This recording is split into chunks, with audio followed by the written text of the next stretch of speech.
Aujourd'hui, nous allons partager la parole de Dieu qui se trouve dans le livre de Matthieu au chapitre 6.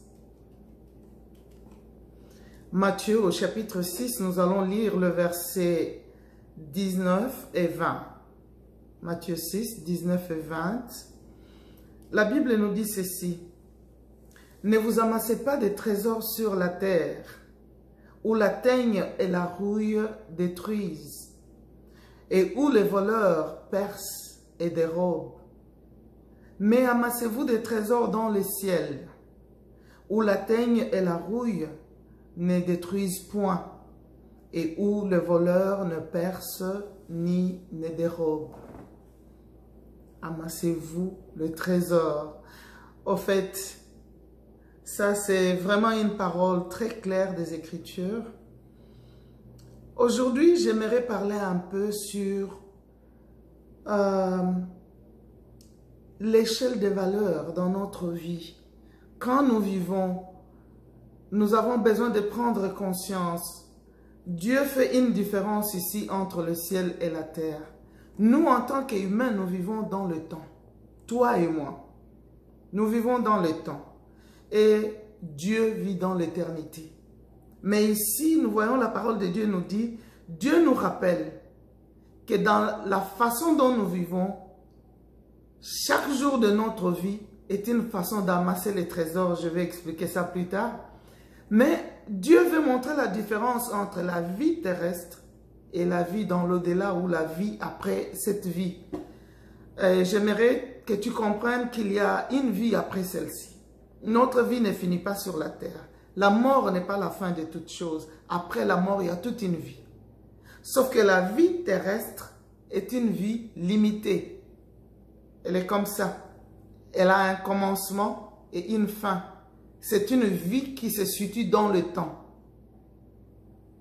C'est là où la Bible nous dit, ne vous amassez pas des trésors sur la terre.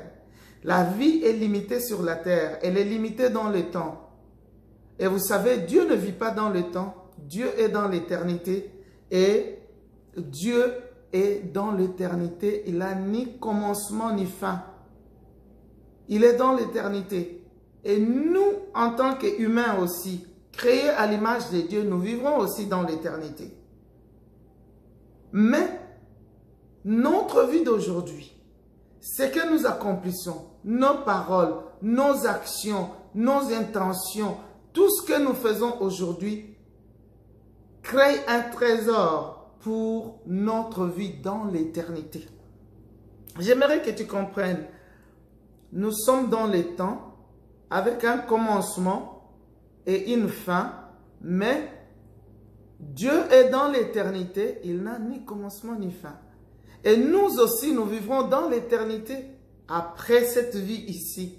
C'est pourquoi ne nous perdons pas à vivre seulement sans savoir qu'après cette vie, il y a une vie et que cette vie-là, nous la préparons aujourd'hui, que nous vivons dans le temps.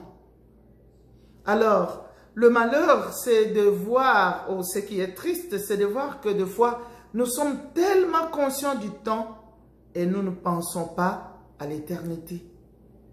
L'éternité, une vie sans fin. Chacun de nous vivra sans fin. Mais maintenant, nous devons nous poser la question de savoir, cette vie sans fin, nous la vivrons où? Et ici, nous voyons Dieu qui dit, ne vous amassez pas de trésors sur la terre, où la teigne, la rouille, détruisent. Vous pouvez avoir des belles choses que vous avez gardées, mais après quelques temps, quand vous irez voir, vous verrez que ces choses se détruisent. Et non seulement ça, beaucoup de choses que nous avons sur cette terre ont des dates d'expiration. Après quelques temps, elles ne vous servent plus. Des beaux vêtements que vous avez payés, après quelques temps, vous ne pouvez plus les mettre. Même ils sont bons, peut-être la mode est déjà dépassée. Mais il dit, amassez-vous des trésors dans les ciels, dans l'éternité. Là où le temps n'a pas de fin. Et il est possible en vivant sur cette terre que nous puissions nous amasser des trésors dans l'éternité. Et ici d'abord la Bible dit, ne vous amassez pas des trésors sur la terre, où la teigne et la rouille il y a des choses qui s'opposent, qui viennent détruire. Peut-être même la durée des temps, les choses là sont des choses passagères. Et avec le temps, elles se détruisent. Mais la Bible nous dit, elle dit aussi que les voleurs percent et dérobent. Nous pouvons avoir de belles choses qu'on a gardées, mais après on les perd. Aujourd'hui, même des bonnes choses qu'on a peut-être dans nos ordinateurs peuvent être volées. Notre ordinateur entier peut être volé. Peut-être on a eu de bonnes choses qu'on avait gardées, des secrets ou quoi, mais qu'on a perdu. Il y en a qui ont eu leur maison volée en flammes et ils ont perdu même les photos, ils ont perdu beaucoup de choses. Et même quand aujourd'hui nous allons conserver nos choses dans le cloud, comme on le dit en anglais, mais ces choses-là, nous pouvons aussi un jour ne plus oublier notre mot de passe et on n'a plus accès à ces choses-là. Donc, le monde passe avec tout ce qu'il contient. Mais la Bible nous dit au verset 20, « Amassez-vous des trésors dans les ciels. » Bien-aimés, la notion de la terre et du ciel n'est pas une notion à discuter aujourd'hui. C'est tellement une notion tellement vraie. Même des gens qui ont cru qu'ils étaient incrédules et qu'ils ne croyaient pas à un point donné, ils ont cru. Nous avons des grands scientifiques qui ont été aussi des gens qui ont cru dans la parole de Dieu. Pourquoi ne pouvons-nous pas croire? Le ciel est réel, le ciel est vrai. Et d'ailleurs, aujourd'hui, avec la menace que nous avons aujourd'hui, même les scientifiques, même les gens qui ont l'intelligence d'ailleurs que Dieu leur a donnée, ils se trouvent butés à des obstacles, aux choses où ils ne savent pas quoi faire, comment résoudre. Le Covid-19 est un grand exemple. Où nous sommes allés, les gens ont proposé des solutions qui se succèdent et qui ne résolvent pas les problèmes. Mais ce n'est pas pour dire qu'ils ne font pas assez, mais c'est pour dire que nous sommes humains et limités, qu'il y a un Dieu qui nous a créés et que nous avons besoin de nous confier à lui. Et en plus de ça, la vie sur terre a une fin. Elle est dans le temps. Il y a un commencement et la fin. Mais la vie après cette vie ici, elle est éternelle. Elle n'a ni commencement ni fin, comme Dieu lui-même aussi est éternel. Et la parole de Dieu, j'aime beaucoup, la parole de Dieu nous exhorte de nous amasser les trésors dans les ciels, où la teigne et la rouille ne détruisent point, et où le voleur ne perce et ne dérobe. Et la Bible continue, elle dit, car là où est ton trésor, là aussi sera ton cœur. Alors, demande-toi, pose-toi la question, tu es préoccupé par quoi? Si tu es préoccupé par seulement la vie sur terre, c'est que c'est là aussi que se trouve ton trésor, parce que c'est là où ton cœur est. Mais si tu es plus préoccupé par cette vie, comment investir là, c'est là où tu comprendras que ton cœur y est. Et vous savez, vous allez dire, mais moi je suis sur terre, je vis sur terre et après, comment je vais investir dans le ciel? Mais c'est la même chose. Tu vas au travail, tu travailles dans un bureau et à la fin du travail, tu rentres chez toi à la maison ou tu vas travailler dans un dépôt ou dans un magasin. Mais à la fin du mois, il y a de l'argent dans ton compte en banque. Comment l'argent est allé où? Comment l'argent est entré dans ton compte en banque? C'est le transfert de ton travail. Ton travail a été traduit en rémunération, en argent dans ton compte en banque. C'est la même chose. La vie que nous vivons sur terre, les actes que nous posons, les paroles que nous prononçons, l'aide que nous apportons aux autres, l'amour que nous entourons les autres avec. Tout cela s'est traduit en récompense dans l'éternité.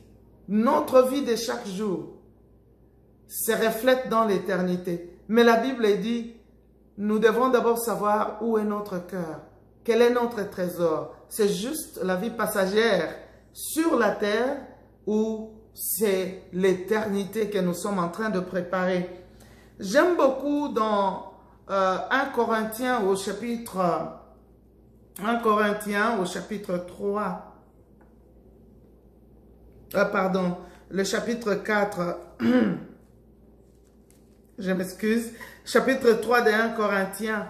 Paul est en train d'expliquer notre vie et comment notre vie contribue à notre éternité.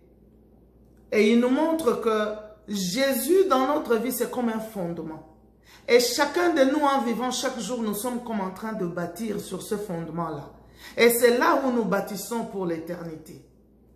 Tous nos actes, toutes nos paroles, tout ce que nous accomplissons, tout ce que nous faisons auprès des autres. Rappelez-vous, quand on a demandé à Jésus quel était le plus grand commandement, il avait dit, c'est d'abord d'aimer Dieu de tout notre cœur, de toute notre pensée, de toute notre âme et de toute notre pensée. Mais il a dit aussi d'aimer les prochains comme nous-mêmes. Au fait, notre vie par rapport à l'éternité, c'est entre Dieu et le prochain. Entre Dieu et nous et les prochains.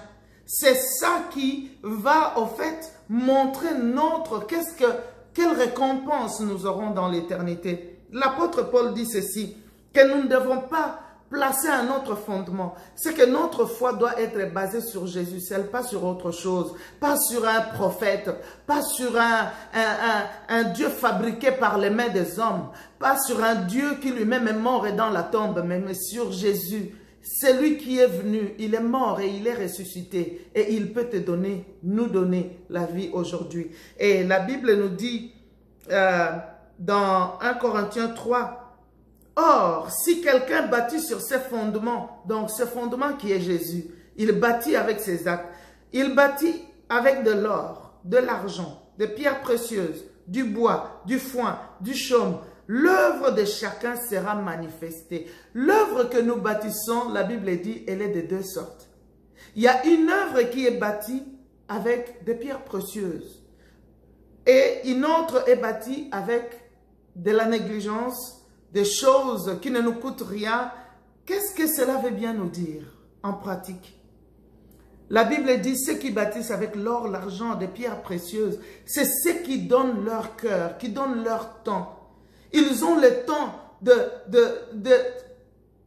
partager de l'amour à un voisin, à un frère, de partager de leur propre bien, même leur nourriture avec quelqu'un d'autre, de s'occuper d'une personne qui est malade, de visiter telle autre personne, d'appeler ne fût-ce qu'au téléphone. Et vous savez, des fois, les autres n'ont pas besoin de beaucoup de choses venant de nous. Des fois, juste de votre sourire.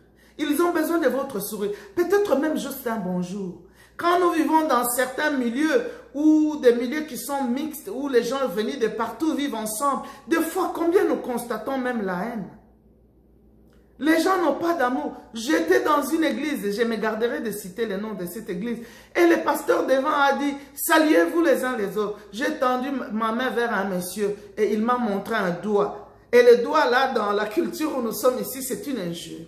Dans l'église, il m'a montré le doigt. Dans l'église, qui signifie une injure.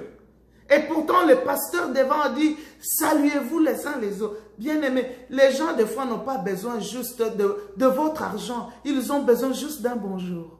Ils ont besoin juste de votre sourire. Ils ont besoin juste de vous entendre dire, oh, comment vous allez?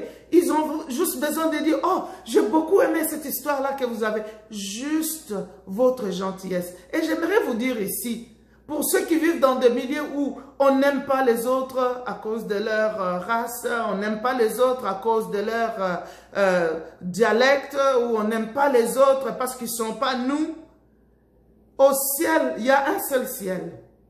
Il n'y en a pas deux. Il y a un seul Dieu, un seul ciel, où Dieu accueillera tout le monde. Que tu sois noir, que tu sois blanc, jaune, rouge ou de quelle couleur, quelle que soit ta tribu, Dieu recevra tout le monde dans le même ciel. C'est pourquoi, bien-aimé, ici, l'apôtre Paul dit, chacun doit veiller, il bâtit avec quoi? Quand tu n'as pas de l'amour pour les autres, tu bâtis avec la paille. Mais si tu as de l'amour pour les autres, tu bâtis avec de l'or. Quand tu ne te réjouis pas quand les autres sont dans la joie. Tu as une haine cachée vis-à-vis d'eux. Tu bâtis avec la paille, avec le foin. Tu bâtis avec du bois. Mais quand tu as de l'amour, quand les autres se réjouissent, toi aussi tu es dans la joie. Tu es en train de bâtir avec de l'or, de l'argent, avec des pierres précieuses. Pourquoi? La Bible continue, elle dit, car le jour du Seigneur ou le jour la fera connaître, parce que le jour du Seigneur se révélera par le feu. Et la Bible dit, le feu éprouvera ce qu'est l'œuvre de chacun.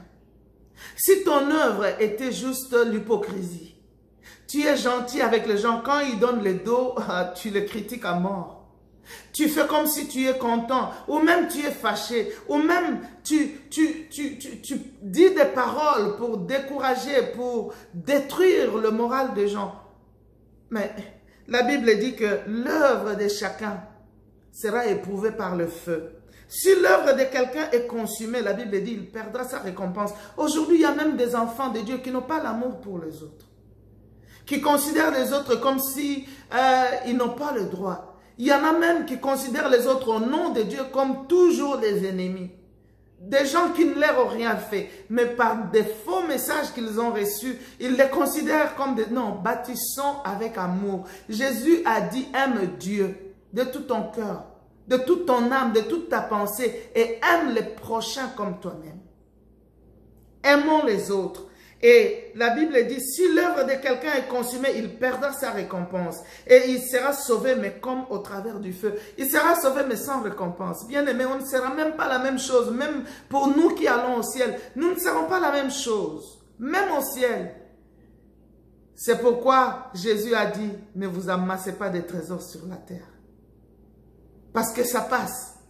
Mais il a dit, amassez-vous des trésors dans le ciel. Là où les choses sont éternelles. Et c'est par notre comportement de tous les jours, par les actes que nous posons, par l'amour que nous manifestons. Ces gens-là n'ont pas à manger. Est-ce que tu peux leur donner à manger? Peut-être même ce sont tes propres frères, tes parents, des personnes que tu aimes. Peut-être même une nécessité. Quand tu sors de ces magasins-là, tu vois cet homme-là assis par terre qui demande. Tu te dis, c'est un mendiant. Il y a toute une histoire derrière sa vie. Prends même $1, donne-lui, pas seulement 25 centimes. Donne-lui. Dis-lui, moi je mange aujourd'hui en sortant du supermarché, que lui aussi mange. Oh mon Dieu, bâti avec de l'or, avec de l'argent, avec des pierres précieuses. Ne pense pas seulement à la vie sur terre, elle est passagère. Les valises d'habits, les garde-robes que nous avons vont passer. Mais il y a une éternité où les actes que nous avons posés d'amour, des actes de bénédiction, des simples sourires que nous avons eus pour les gens, l'intérêt que nous avons eu pour les gens, va être quelque chose qui va demeurer pour l'éternité. Oh, c'est ma prière, que nous puissions vivre pour l'éternité. Bien-aimé, ne vis pas pour aujourd'hui. Jeune fille, jeune garçon, peut-être tu te dis, ah, je m'excuse, je veux vivre ma vie comme je le veux. Non, il y a une éternité, que le temps ne te trompe pas. Le temps a un début et une fin. Aujourd'hui, même des jeunes meurent. Mais prépare déjà ton éternité. Nous vivrons éternellement dans la présence du Seigneur. Même ceux qui disent qu'ils ne croient pas, malheureusement, ils seront surpris quand le Seigneur viendra. Parce qu'à ce moment-là, ça sera déjà tard. La Bible dit qu'il est réservé à l'homme de mourir une seule fois, après quoi vient le jugement. Maintenant, c'est le temps de croire dans le Seigneur. C'est le temps de lui donner notre vie, de comprendre que tout ce que nous faisons va bientôt finir. Il y en a qui sont là au début, il y en a qui sont au milieu. Ce n'est même pas un problème d'âge. Même ceux qui sont là, ça peut être aussi des gens qui sont déjà à la fin de leur vie, mais ils sont encore là. Bien-aimé, tu peux être jeune, mais peut-être tu es déjà là vers la fin de ton temps. Maintenant est le moment de savoir où est-ce que tu amasses tes trésors. Où est-ce que tu caches tes trésors? Est-ce que c'est sur la terre? Parce que quand tu construis avec le manque d'amour, tu es en train d'amasser les trésors sur la terre.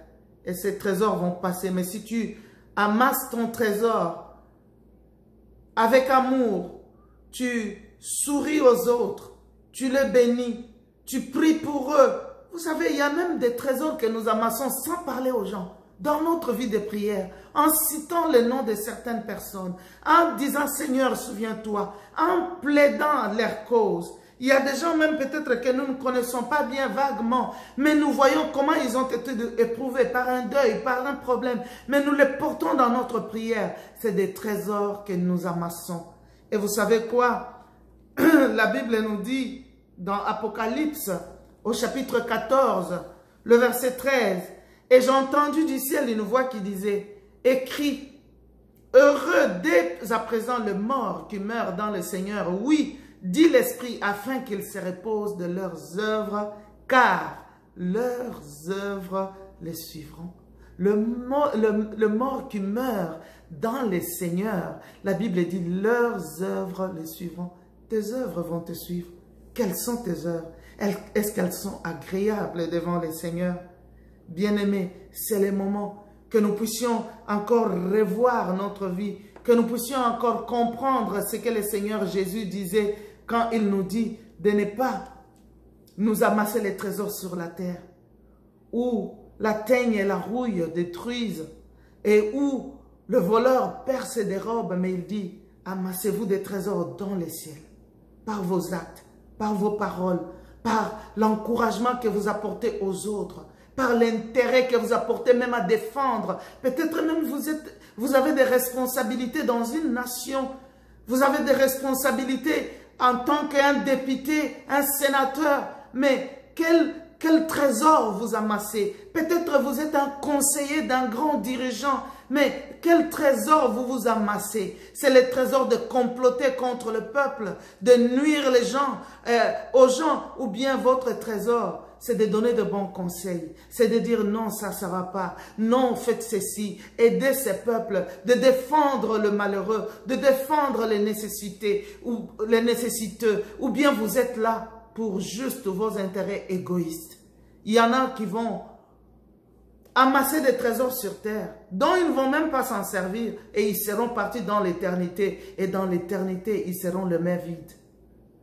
Ils n'avaient rien amassé pour l'éternité. C'est ma prière, que le Seigneur vous aide à faire la différence. Peut-être vous n'êtes pas encore enfant de Dieu.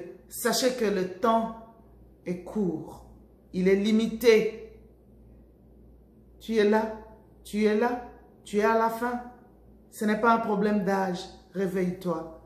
Sache qu'il y a une éternité. Le temps n'est pas limité, où tous nous allons entrer.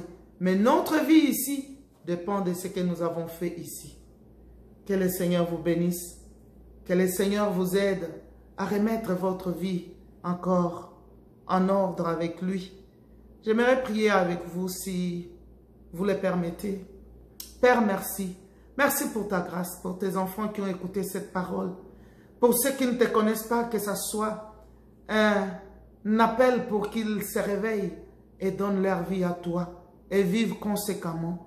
Et Seigneur, pour ceux qui te connaissent, pour qu'ils ne vivent pas comme ceux qui veulent, Seigneur, bâtir avec le paille, le bois, mais qu'ils bâtissent avec de l'or, de l'argent, avec des pierres précieuses. Bénis tes enfants et que ta grâce se multiplie sur leur vie. Au nom de Jésus, nous avons ainsi prié. Amen.